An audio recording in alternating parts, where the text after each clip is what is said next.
Right, hello everyone, welcome to the Inner Loop. Martin here. Welcome to wave shaping part 0 and wave shaping part 2. Wave shaping part 0 is just, I wanted to say a little bit about what the Inner Loop is about and what wave shaping is actually about. So the Inner Loop is really an area for me, a channel for me to talk about some of the home coding projects that I've got involved in. It's more about investigating ideas, and I hope that you come along with me, and if you have ideas you put them below, and then I can either write some code or we can talk about it, or that sort of stuff. The Inner Loop at the moment is dealing mostly with making videos and music. Well, not really music, making sounds. I've done other things in the past, like making Mandelbrot pictures and making a stickman animator and various other things, and those projects I probably will bring to life into the Inner Loop, because this gives me a space in which to share those a bit more, and also a bit more of a commitment to make the code actually functional. The code for wave shaping is going to be on my GitHub. I'll put a link below. Code that I write is written in C. I like C because it's very efficient, and for things like making music, making sounds and wave shapes, it's probably about the closest you can get to the CPU in terms of making something that's actually going to, will actually work. The code I'm writing is written for Linux, so anything I write will work on a Linux PC, Linux Mint, or I use Mint, I love it. It will work on any other Linux as well. So I'm trying to make anything that I write work on a Raspberry Pi, because again, Raspberry Pi is a reasonably accessible environment, and anyone can have a go at writing stuff on a Raspberry Pi. Okay, wave shaping. So what is this wave shaping project about? It's not about building a digital synthesizer. It's not really about trying to make music. What it is about examining what it is different wave shapes sound like, and trying to create them mathematically. Oh yes, one thing I wanted to say about wave shaping was, when I was young, I used to do a lot of electronics, and you could make an oscillator from 2 transistors, a couple of resistors, 2 capacitors, and what that would do is create you a square wave. I guess this is where wave shaping comes from for me. It's the opportunity to take what was a kind of electronics project, which with a very limited number of components, and bring that into a mathematical kind of world, and explore the wave shapes more than a square wave, because all I ever managed to make with electronics was square waves. Here I'm starting with a sine wave, and I can pick it to pieces in whatever way I like. In wave shaping part 2, what I'm going to do is add a bit more fun to what we did in wave shaping 1, which was literally just do some shapes. I've beefed the code up thanks to Gareth, PNP Modular. You see a tiny bit of him at the beginning of this video with his modular synth. Analog people have so much more richness than us digital ones. They can do amazing things with analog, because analog stuff has its own character, has its own nature. It has everything about it has some randomness built into it. The digital things are very kind of sterile, so you'll hear that from a lot of the stuff here, that it's very difficult to make things. It's very difficult to make things from a digital domain sound like they haven't come from a digital domain. So I was talking to Gareth, and you'll see I've also linked down below a YouTube video he did. He took some of the samples. He took some samples from what I did in wave shaping 1, put them into a sampler, and then did stuff with his analog synth. And to tell you the truth, I was moved by what he did with that, because here I just hacking around making some sounds, and he's kind of actually brought some life into it. Let's have a look at just cycling the width to start with, which for me is kind of the that inner loop sound. Getting that really narrow with a little peak on the top sine wave seems to be quite my signature sound. I love it. So let's do that again from my basic code. So here.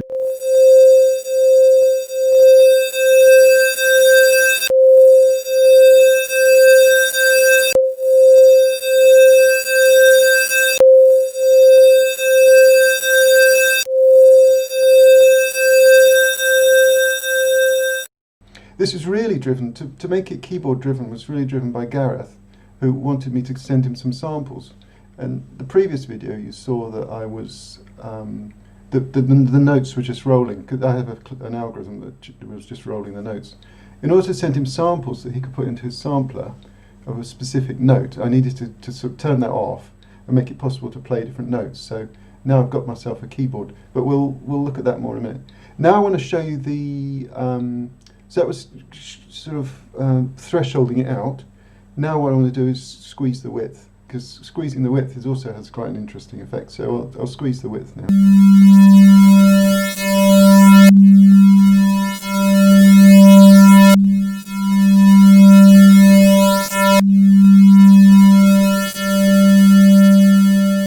So there you hear the sine to square rolling.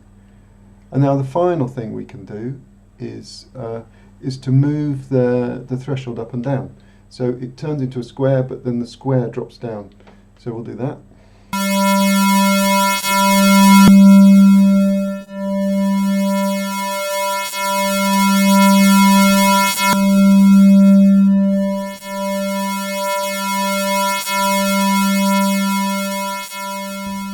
You see there, the wave goes up, threshold's off, and then the threshold, I was moving that up and down. You could see also on my oscilloscope that it wasn't really able to keep it in sync, so the whole thing was kind of jumping around because the waveform is kind of, it's going up and then straight down again, and then back up, and couldn't really sync with that. Now I'll try with the filter, so we can start so I can filter that out. It's just a low pass filter, which I talked about in the previous video. So let's filter that as well now, and then really that's pretty much where we got to at the end of wave shaping 1. There was an idea I had in wave shaping at the end of wave shaping 1, and I'll show you how that all works out. So let's just do the filter as well for fun.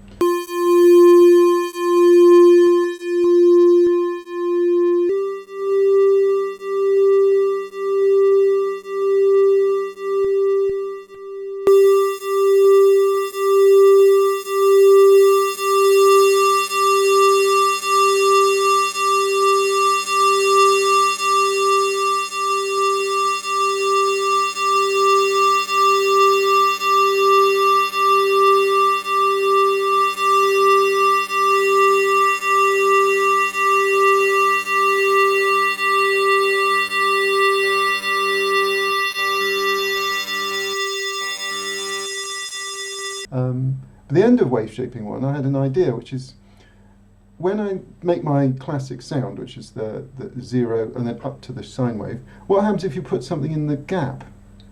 At the moment it goes to 0, so as you make the width smaller, it goes to 0.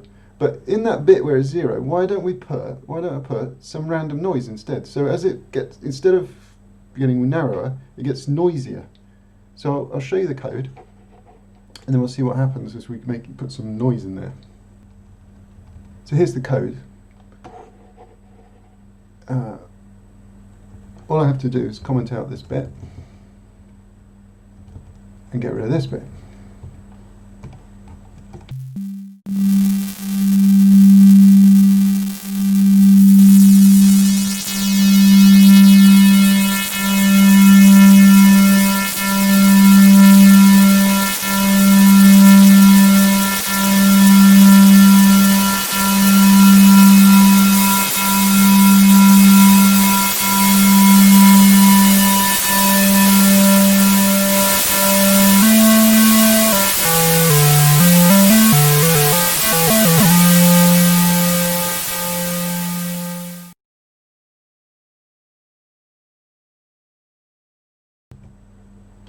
So the answer to that is you end up with a noisy square wave. It's actually really, really noisy. Fun, but I think I need to investigate noise. Noise is a whole separate thing altogether, and the quality of that noise I need to look at. So that answered that question. Then I had another thought.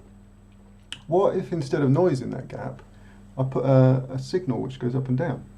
So as I wanted to try and make these wave shapes slightly more unpredictable, because if Gareth or somebody else wants to sample these waves and use them, they need to have some character.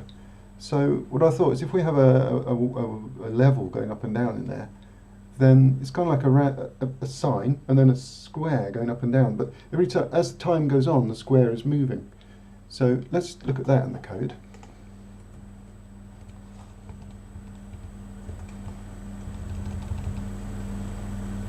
So this bit of code was widthing it to 0. This is widthing it to random.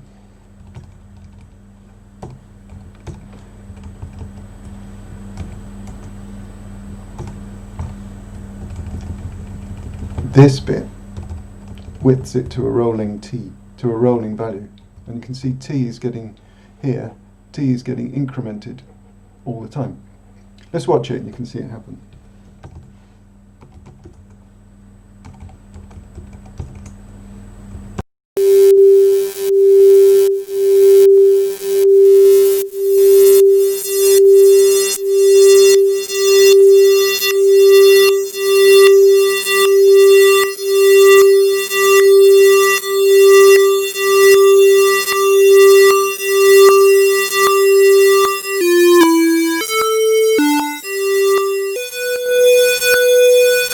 But with that, it's a form of frequency modulation. I'm adding a very low frequency. So the frequency of that I could probably change. Right, what we're going to do now is put on the lipstick. So the closest this thing is going to get to an instrument is to now add some, let's add some reverb, let's octave it up and down a bit, and let's turn it into something that's not specifically for making waves, but let's turn it into something that at least you can, tinkle around on. So what I've added to the code for that, we'll leave this rolling thing. I think it's quite fun. I don't know, maybe this here is the rate at which that rolls. So maybe roll that a bit quicker. Also, I'm going to roll the phase. This here will roll the phase between the left and right channels, so to give us a kind of feeling of space moving around. And down here, this waveform here, waveform array, is where the wave goes. So to get a bit of a wave from before, I just go back in the array and add it on. So I'll add this here. Get rid of this. So what I'm doing here is adding 4/5. I'm taking the original, taking only a quarter of it now, and adding 4/5 of what was before back on. It can clip out, so because it becomes way too loud. But let's do this, and now we've stuck the makeup on, and this is really the final place where I've got to with this code.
Okay everyone, thanks for watching. That's the end of wave shaping 0 and 1, 0 and 2. Okay, on to the next video.